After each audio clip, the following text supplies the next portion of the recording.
वादग्रस्त पोस्ट प्रकरणी आता योगेश सावंत यांना 14 दिवसांची न्यायालयीन कोठडी सुनावण्यात आलेली आहे। या घडीची महत्त्वाची बातमी, ब्राह्मण समाजाविषयी केलेलं वादग्रस्त विधान आणि या प्रकरणी आता 14 दिवसांची न्यायालयीन कोठडी योगेश सावंत यांना सुनावण्यात आलेली आहे। मुंबईतल्या सांताक्रूज पोलिसांनी ही अटक केलेली होती। योगेश सावंत शरद पवार गटाचे कार्यकर्ते आहेत।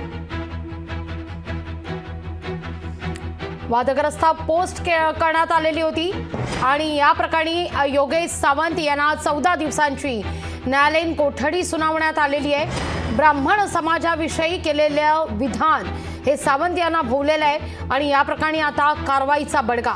नेमका याच मुद्द्यावर आज सभागृहात सुद्धा काही अंशी वाद प्रतिवाद सुद्धा रंगलेले होते। रोहित पवार यांनी यावर सडेतोड प्रत्युत्तर सुद्धा दिलेलं होतं।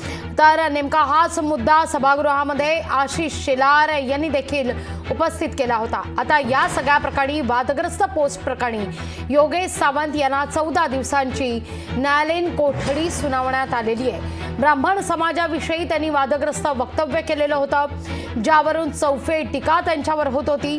भाजपकडून जोरदार टीका करण्यात आलेली होती। आता मुंबईतल्या सांताक्रूज पोलिसांनी त्यांना अटक केलेली आहे आणि 14 दिवसांची न्यायालयीन कोठडी सुनावण्यात आली आहे।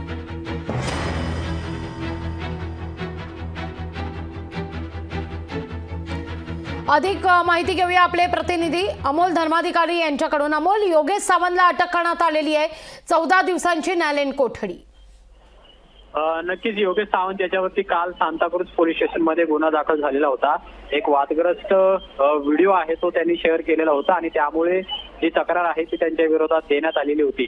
आता सांताक्रूज पोलिसांनी अटक केल्यानंतर राजकीय वातावरण आहे ते आपल्याला पाहायला मिळते, कारण की योगेश सावंत हे शरद पवार गटाच्या सोशल मीडियाचे प्रमुख असल्याची माहिती मिळालेली आहे आणि त्यामुळे जो मजकूर त्यांनी शेअर केलेला आहे त्यावरून बराच वादंग निर्माण झालेला आहे आणि त्यामुळेच आता त्यांच्यावरती गुन्हा दाखल झाल्यानंतर रोहित पवार सुद्धा आक्रमक झालेले पाहायला मिळतात। आता सांताक्रूज पोलिसांनी त्यांना स्थानिक न्यायालयामध्ये नेल्यानंतर 14 दिवसांची पोलीस कोठडी योगेश सावंत यांना दिलेली आहे। पण जो वादग्रस्त मजकूर त्यांनी सोशल मीडियाच्या माध्यमातून शेअर केलेला होता त्यानुसार ही त्यांच्यावरती कारवाई करण्यात आलेली आहे। पण शरद पवार गटाकडून मात्र याचा जोरदार निषेध केला जातोय आणि योगेश सावंत यांच्यावरती जी कारवाई झालेली आहे त्याचा सुद्धा निषेध शरद पवार गटाकडून करण्यात आलेला आहे आणि याचे पडसाद आपण पाहिलं की विधानसभेमध्ये सुद्धा या योगेश सावंत प्रकरणाचे पडसाद आहेत ते सुद्धा उमटलेले पाहायला मिळतात। मुळामध्ये ब्राह्मण समाजाला 3 मिनिटांमध्ये संपू अशा प्रकारची धमकी देणारा एक व्हिडिओ आहे तो सोशल मीडियावरती योगेश सावंत यांच्याकडून शेअर करण्यात आलेला होता आणि त्यानुसारच त्यांच्या विरोधात